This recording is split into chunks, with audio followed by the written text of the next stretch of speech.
The Line merupakan sebuah mega proyek yang dirancang sebagai kota surga masa depan.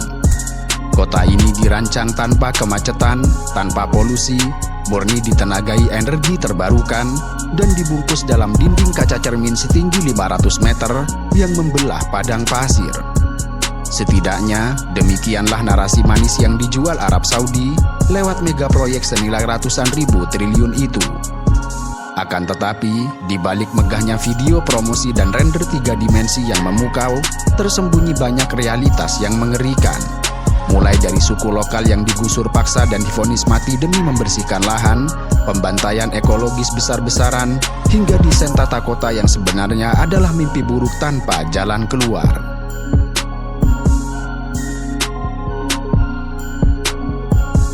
Pada mulanya, The Line diperkenalkan dengan skala yang sangat masif.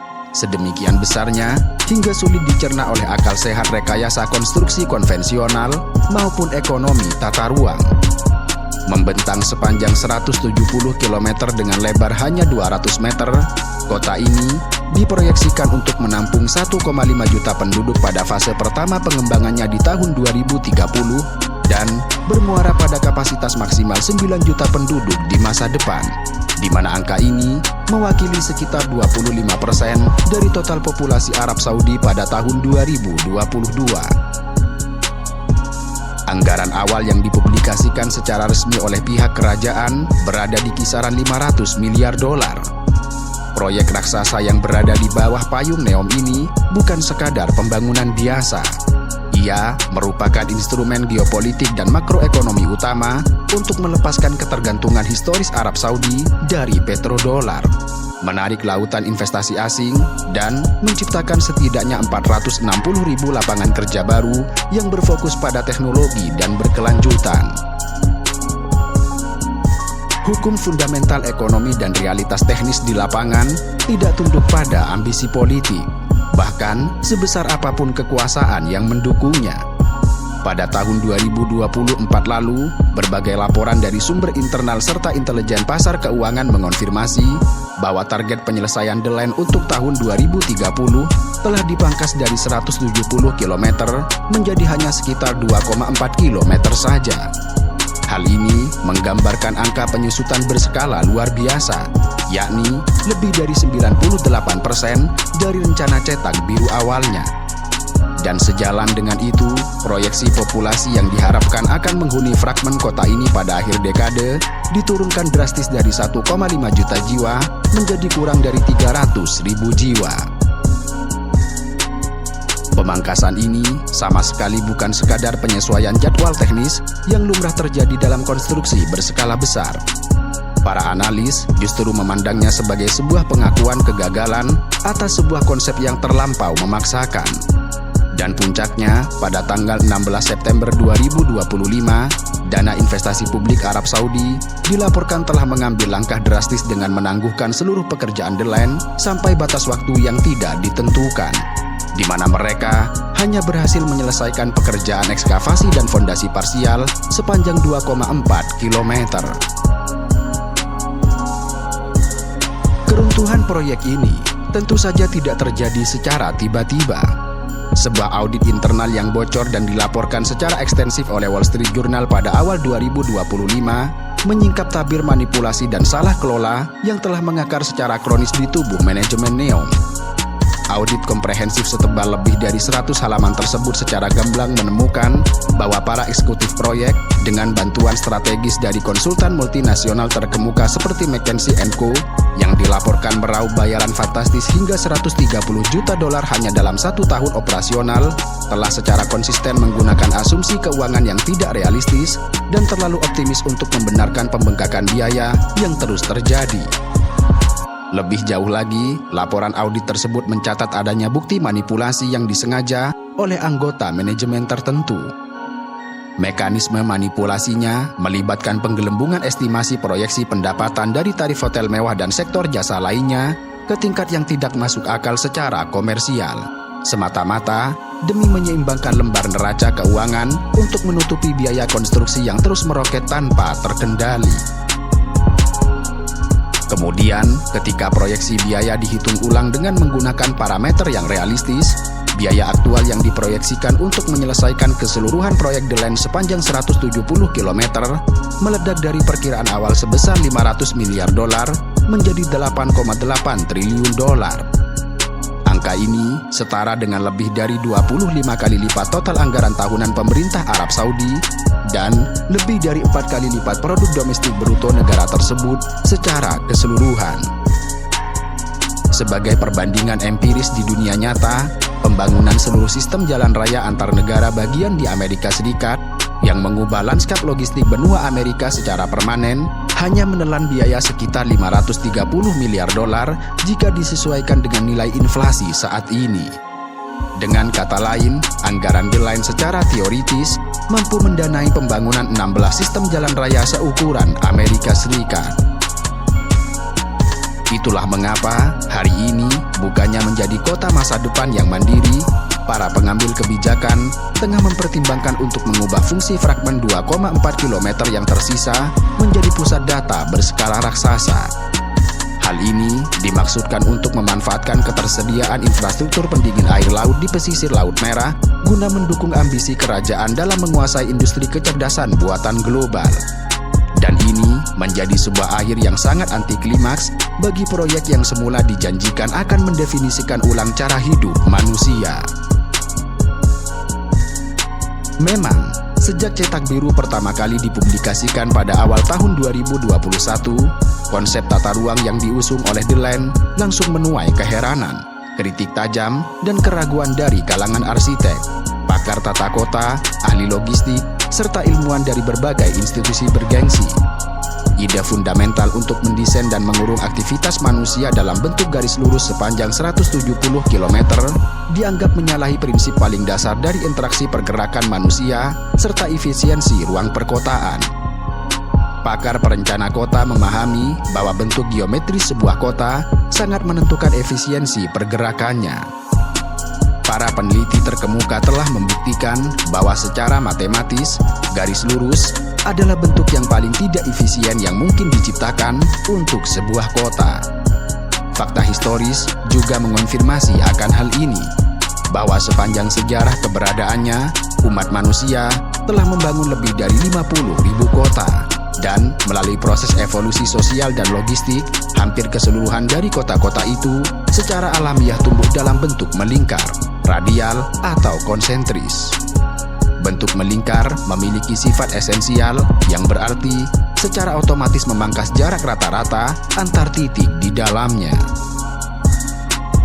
Sementara itu, dalam pemodelan matematis untuk The Line, dengan asumsi bahwa populasi 9 juta jiwa tersebar secara merata di sepanjang sumbu 170 km, jarak rata-rata antara dua penduduk yang dipilih secara acak adalah sejauh 57 km.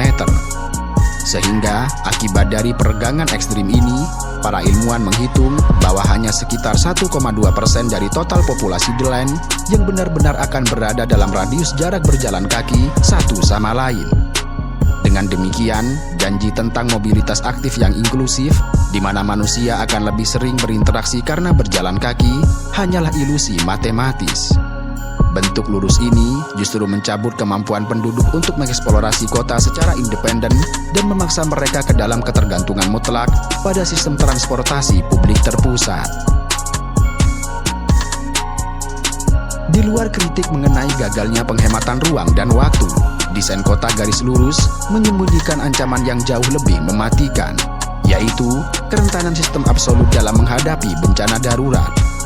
Sebagaimana umum dipahami, kota konvensional berevolusi dengan jaringan jalan dan utilitas yang menyerupai sarang laba-laba raksasa atau grid yang berpotongan. Jika satu jalan ditutup akibat kecelakaan fatal, pipa gas yang meledak, atau kebakaran gedung, arus lalu lintas dan proses evakuasi dapat secara dinamis dialihkan melalui puluhan rute sekunder atau jalan memutar. Hal ini menciptakan redundansi sistem yang menyelamatkan banyak nyawa. Sayangnya, The Line secara sengaja membuat konsep redundansi tersebut. Proyek ini tidak memiliki jalan raya di permukaan, tidak memfasilitasi kendaraan beroda di luar sistem, dan seluruh distribusi logistik serta pergerakan manusia digantungkan sepenuhnya pada satu jalur tulang punggung di bawah tanah. Dengan demikian, jika terjadi malfungsi operasional, pemadaman listrik struktural, atau bahkan serangan siber yang melumpuhkan sistem pengendali berbasis AI, kegagalan yang terjadi tidak akan terisolasi di satu lingkungan, melainkan akan memicu reaksi berantai yang berpotensi melumpuhkan seluruh bagian kota secara serentak. Di balik kegagalan proyek The Line, terdapat fakta yang lebih kelam dari sekedar menguapkan biaya ribuan triliun serta konsep tata kota yang tidak masuk akal.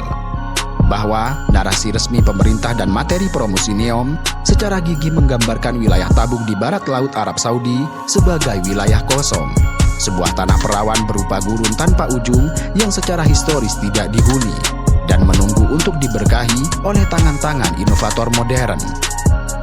Kampanye disinformasi korporat ini berusaha menghapus keberadaan penduduk asli yang telah mendiami, merawat, serta menyatu dengan wilayah tersebut selama ratusan tahun.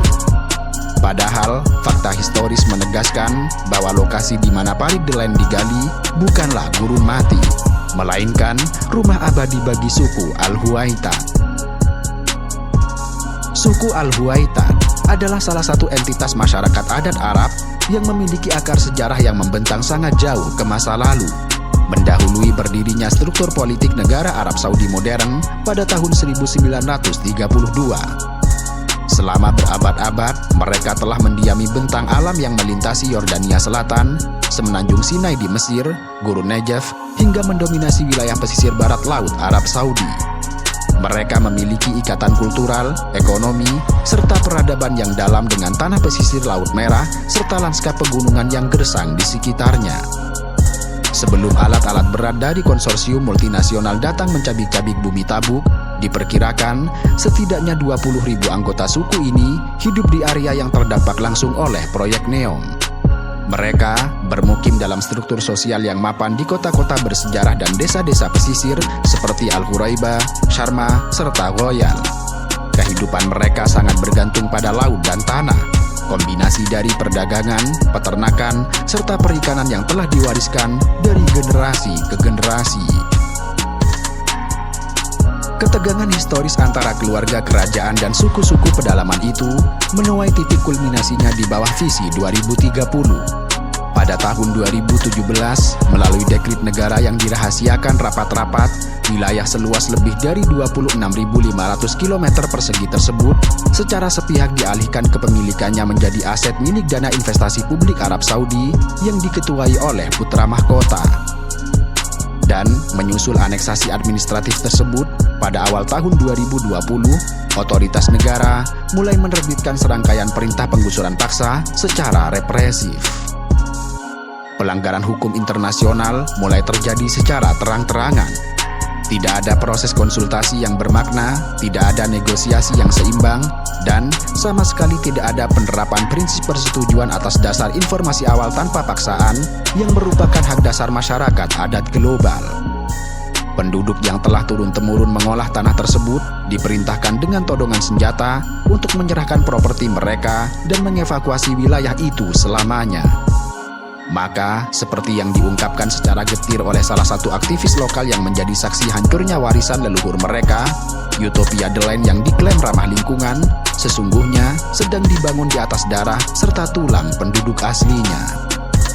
Dan lebih tragis lagi, ketika narasi ganti rugi finansial gagal membujuk suku Al-Huwaitad untuk melepaskan tanah warisan mereka, topeng modernisasi rezim segera tergantikan oleh wajah Al-Gojo yang sangat brutal. Respon dari aparatur keamanan negara tidak berbentuk dialog atau mediasi, melainkan unjuk kekuatan militer yang mematikan. Tragedi berdarah yang menyertai pembebasan lahan untuk The Line memberikan gambaran yang sangat mengerikan tentang harga nyawa manusia yang harus dibayar demi sebuah kemajuan yang dipaksakan. Simbol perlawanan suku Al-Huwaitad menjelma dalam sosok Abdul Rahim Al-Huwaiti, seorang pria berusia 43 tahun yang juga merupakan pegawai pemerintah. Saat komite pendaftaran tanah tiba di rumahnya di desa Al-Huraibah pada awal tahun 2020, Abdul Rahim secara heroik menolak memberikan akses masuk. Ia sepenuhnya menyadari nasib yang menantinya. Menjelang hari-hari terakhirnya, Abdul Rahim mengunggah serangkaian video emosional ke media sosial, mendokumentasikan proses penggusuran paksa yang dengan lantang ia sebut sebagai bentuk terorisme negara. Dalam salah satu videonya yang paling memilukan, ia dengan presisi memprediksi akhir hidupnya. Ia menyatakan bahwa aparat negara pasti akan membunuhnya, meletakkan senjata api di dekat jasadnya setelah ia tewas, dan kemudian menyiarkannya di media nasional untuk membingkainya sebagai seorang pemberontak atau teroris bersenjata. Dan tragisnya, prediksi yang mengerikan itu menjadi kenyataan sejarah yang amat kelam. Pada subuh tanggal 13 April tahun 2020, pasukan khusus Arab Saudi yang diperkuat oleh lebih dari 40 kendaraan lapis baja mengepung rumahnya secara brutal. Tanpa prosedur peringatan yang memadai atau upaya negosiasi, aparat melancarkan serangan menggunakan persenjataan berat. Abdul Rahim tewas di tempat dalam baku tembak yang diorkestrasi oleh negara tersebut.